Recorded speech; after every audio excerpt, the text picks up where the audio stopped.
In this video, I'm going to show you how to take an ordinary looking mirror and turn it into one cool Halloween costume. So let's get started. Here are a few things that you will need for this project. A 1.5 inch piece of styrofoam, a 16 by 20 plate of glass, some washable fluorescent paints, a hot knife for cutting the styrofoam,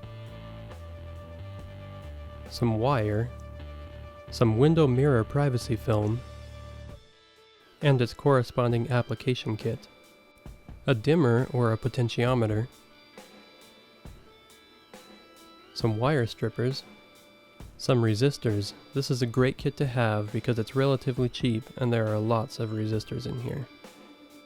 Some 380 nanometer UV LEDs, soldering iron, some flux, helps the solder flow better, and some 6337 solder. You can also have some desoldering braid on hand if you'd like. Sometimes it's nice to have on hand if you make a mistake. And a multimeter. First you want to take your glass, set it down, make sure it's nice and clean. I just cleaned this with Windex. Pull out your mirror film. Be careful not to get any fingerprints on it. Wet down the surface with the application spray.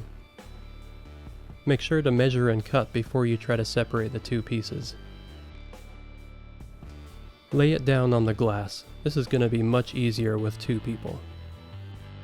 Use the squeegee starting at the center, pushing to the edges to smooth it out. You can always re-wet it and do it again. The edges tend to peel up quite a bit, so put something flat on there and put a weight on top. Let it cure for at least a few hours. Because of the fumes, you're going to want to take this next part outside. Use the hot knife to cut the lines on each side of the styrofoam after you've measured. Turn it over, finishing the cut. I cut out the center. As you can probably tell, this is going to be the frame for my mirror. I measured a couple of inches in so that I would have a lip for the mirror to sit on. I'm only cutting halfway through the styrofoam. You can see the lip where the mirror will sit. You don't have to paint your frame if you don't want to, but I just grabbed this can from the garage to try to give it a little more authentic look. Some paints seem to have a negative effect on styrofoam, but this one seems to be okay. While the mirror is curing and the frame is drying, let's come inside and take care of some of the wiring. Phone wire is very difficult to use for this type of application, and I wouldn't recommend it at all. After you've stripped off the outside layer and then the inside layer, you've got this mess of wire on the inside. It's not solid core. It's very thin wire that doesn't even twist very well around itself.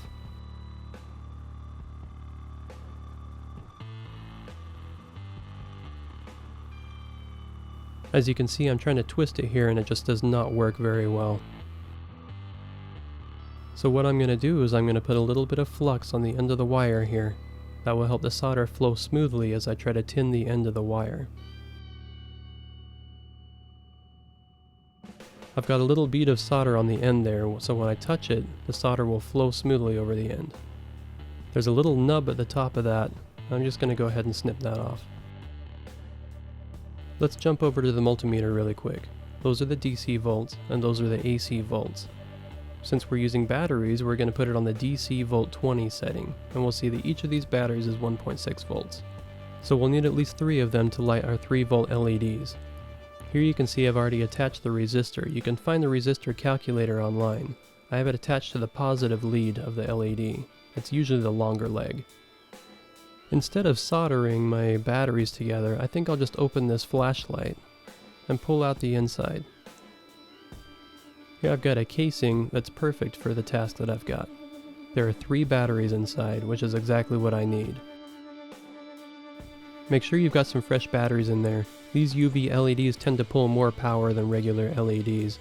These batteries will probably be dead in just a few hours. Make sure you know which side is the positive and which is the negative. Now we need to prep some more wires to go around the perimeter of the frame. We will need at least 2 wires on each side of the frame. Now we need to solder some wires to the positive and negative ends of the battery holder. but we don't want to connect it to these terminals, and I'll show you why in a minute. Get some flux on a Q-tip and apply it to the edge of the positive terminal. Put a little bead of solder on the end. Hold the wire to the end of the positive terminal and touch the soldering iron to the end until the solder flows. It should only take a second for it to stick. Do the same for the negative terminal. Now let me show you why we don't want to use the dimmer as is. We're going to connect the battery to the positive and negative terminals on the dimmer. Next, we're going to connect the multimeter to the positive and negative output terminals. Now watch as I turn this up. We're trying to reach 3.5, but this doesn't come anywhere close. So we're going to have to open this up and take off the potentiometer. That's the part on the left. We'll just disconnect it from the board. Take special note of the positive and negative markings on the cable. Let's move to the UV paints. You can see under black light which paints light up the best. Pick a color that lights up the best under the light. That's the one that's going to show through the mirror the best. I picked the one that was second from the right. Before I went any further, I decided to test the potentiometer with a couple of alligator clips connected to a single LED so I could test it behind the mirror. The green one on the left is the positive terminal, and the yellow one in the middle is the negative. It's hard to see with the light reflecting off of the mirror, but behind the mirror you can see the LED lighting up the paints. The second one from the right still looks the best to me, so I think I'll go with that. A couple hours later, the mirror is still not fully cured, so I tried to secure it with some tape around the edges, and I laid out the 4 LEDs on each of the 4 corners pointing inward. I have one of the batteries dislodged so it doesn't drain all the time, but when I connect it, it will travel down the yellow wire and into the left-hand side of the potentiometer. It will then flow out the middle terminal down the red wire, flowing up this way and connecting into the resistor, which then goes into the positive lead of the LED. Coming out the negative lead, you'll see the yellow is connected to the negative line. You'll see I have another wire connected before the resistor, this green wire here. I'll follow that around the line and it goes down into the resistor of the next LED. And that one in turn has a wire connected before its resistor going down to the next positive terminal of the next LED. And so on until the very end where it connects to the last LED. Here I am wearing some UV paint to test how far away I need to be from the glass or if I need to re-aim my LEDs. The closer I get to the glass, the more I disappear. It's harder to see with the lights on, but you can still tell that there's something in the mirror. I don't show it here, but the effect is much better if you have a blackout cloth that goes over the back of your head to block any light from behind.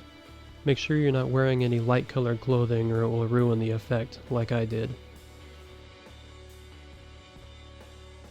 If you liked this video, please let me know in the comments and by hitting subscribe. Thanks for watching.